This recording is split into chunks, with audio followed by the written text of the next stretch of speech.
Hello everyone, today we will discuss properties of matter wave. जैसे हमने last video में discuss किया था कि व्हाट इज मैटर वेव। तो मैटर वेव क्या है भाई? 1904 तक सिर्फ यही था कि इलेक्ट्रोमैग्नेटिज्म एक वेव है, बट 1905 में फोटो इलेक्ट्रिक इफेक्ट आया। आइंस्टीन ने लाइट को फोटोन मान के यानी कि पार्टिकल मानकर फोटो इलेक्ट्रिक इफेक्ट दे दिया। फिर 1923 में कॉम्पटन इफेक्ट आया, उसमें भी लाइट को क्या माना गया? पार्टिकल माना गया। यानी कि लाइट वेव तो थी, कैसे बिहेव करने लगी? ऐसे पार्टिकल बिहेव करने लगी, दैट इज फोटोन, जिसे हम फोटोन बोलते हैं। बट इन 1924 में उसी कॉन्सेप्ट को लेते हुए लुइस डी ब्रॉय ने कहा कि नेचर है सिमेट्री, और जैसे फोटोन एक पार्टिकल है और इसके साथ वेव है, ऐसे ही जितने भी हमारे मैटर पार्टिकल हैं, मैटर पार्टिकल है ये, और ये अगर किसी वेलोसिटी से चल रहा है यानी कि मोशन में है, तो किसको शो करेगा? उसके साथ एक वेव एसोसिएटेड होगी। यानी कि अगर कोई भी मैटर पार्टिकल आपका मोशन में है तो हमेशा उसके साथ एक वेव एसोसिएटेड होगी। उस वेव को, ये जो वेव इस मैटर पार्टिकल के साथ है, इस वेव को हम बोलते हैं मैटर वेव, और क्योंकि डी ब्रोगली थी, डी ब्रोगली वेव। अब इस वेव की प्रॉपर्टीज क्या क्या है और इसकी वेवलेंथ क्या होती है? Lambda equal to h upon p या एच अपॉन एम बी। ठीक है भाई, अब इसकी प्रॉपर्टीज के बारे में बात करें। पहली प्रॉपर्टी, अगर हम इस वेलोसिटी को, जो वेलोसिटी है, जिस पार्टिकल, जिस जो मैटर पार्टिकल जिस वेलोसिटी से चल रहा है, अगर हम उसको जीरो कर दें तो lambda is inversely proportional to 1 upon v. तो v को जीरो कर दे तो लैम्डा क्या हो जाएगा? लगभग इनफाइनाइट। और अगर हम v को इनफाइनाइट कर दे तो लैम्डा क्या हो जाएगा आपका? 1 अपॉन इनफाइनाइट, जीरो।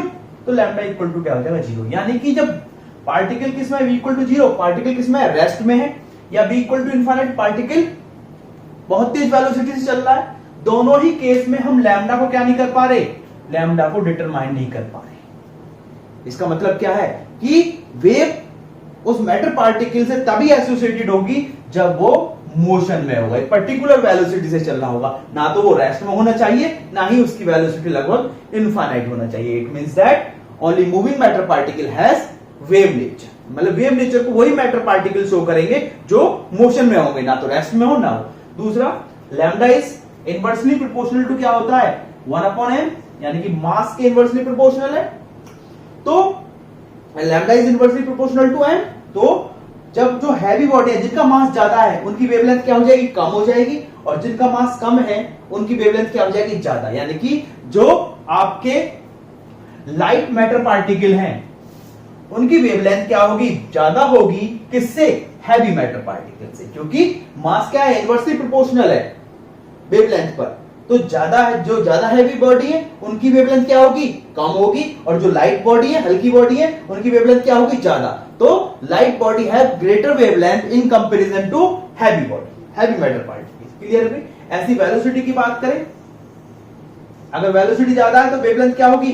कम होगी। और वेलोसिटी कम है तो वेवलेंथ क्या होगी? ज्यादा होगी। यानी कि इसका मतलब क्या हो गया कि जो आपकी स्लो मूविंग मैटर पार्टिकल है उनकी वेवलेंथ ज्यादा होगी, और जो फास्ट मूविंग मैटर पार्टिकल है 1 अपॉन बी, अगर वेलोसिटी ज्यादा हो जाएगी, उनकी वेवलेंथ क्या होगी? कम होगी। It means that the wavelength associated with slow moving matter particle is greater than the fast moving matter particle. Clear है भाई? चौथा है, matter wave are not electromagnetic wave. जो हमारी इलेक्ट्रोमैग्नेटिक वेव जिसको हम पढ़ते हैं, जिसमें हमने फोटोन को पढ़ा, photon just like a matter particle, but electromagnetic wave are not matter wave. क्यों इलेक्ट्रोमैग्नेटिक वेव क्यों नहीं है मैटर वेव? क्योंकि वो भी मोशन में, फोटोन पार्टिकल है और मोशन में है, वेव नेचर को शो कर रहा है, तो वो वेव मैटर वेव क्यों नहीं है? क्योंकि इलेक्ट्रोमैग्नेटिक वेव क्या होती है आपकी? वो वेव जिसके इलेक्ट्रिक फील्ड वेक्टर और मैग्नेटिक फील्ड वेक्टर परपेंडिकुलर हो, also perpendicular to the direction of propagation हो। इस केस में क्या है? यहां पर मैटर वेव किसी पार्टिकल से जनरेट होते हैं। यहां पर हम क्या कहते हैं कि matter wave are not electromagnetic wave. और हमारी matter wave are independent of charge of matter particle. यानी कि मैटर पार्टिकल का जो चार्ज है उससे मैटर वेव क्या होती है आपकी? इंडिपेंडेंट होती है। क्योंकि लैम्डा इक्वल टू हमारा क्या आया? h अपॉन p या h अपॉन mb। यानी कि जो मैटर पार्टिकल चल रहा है, जिस मैटर पार्टिकल जिस वेलोसिटी से चल रहा है, सिर्फ उसकी वेलोसिटी और किस पर डिपेंड कर रही है? मास पर, दैट इज मोमेंटम पर। यानी कि वेवलेंथ उस उस मैटर पार्टिकल किससे इंडिपेंडेंट है, उसके चार्ज पर डिपेंड नहीं करती। किस डिपेंड करती है, मास, वेलोसिटी या मोमेंटम पर डिपेंड करती है। क्लियर भाई। नेक्स्ट है आपका matter wave are non mechanical wave. Matter wave क्या नहीं है, मैकेनिकल वेव नहीं है, क्योंकि मैकेनिकल वेव वैक्यूम में प्रोपोगेट नहीं करती है।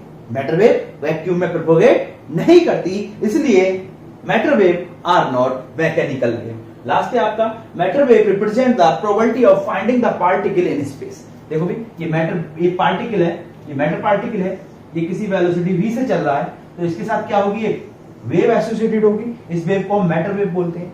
अब ये वेव इस रीजन में है, वेव किसके कारण आई, पार्टिकल के कारण, मैटर पार्टिकल के कारण जनरेट हुई है। मैटर पार्टिकल मोशन में है तो वेव एसोसिएटेड है, तो वेव किसके कारण जनरेट हुई, पार्टिकल के कारण। इसका मतलब वेव है तो वहां पर पार्टिकल होगा, पार्टिकल नहीं है तो वेव नहीं होगी। यानी कि पार्टिकल है तो आपका ये पार्टिकल है, ये पार्टिकल जो m मास का पार्टिकल v वेलोसिटी से चल रहा, अगर ये है तो ये वेव है। यानी कि ये मैटर वेव क्या बताती है, आपकी probability of finding the particle. Matter wave represent the probability of finding the particle in space. किसको रिप्रेजेंट करती है, किसी भी स्पेस में पार्टिकल के पाए जाने की प्रोबेबिलिटी को रिप्रेजेंट करती है। तो ये ऑल अबाउट था मैटर वेव के बारे में। अगर आपको कोई भी डाउट है तो कमेंट जरूर करें, और वीडियो पसंद आई तो लाइक और सब्सक्राइब जरूर करें। Thank you.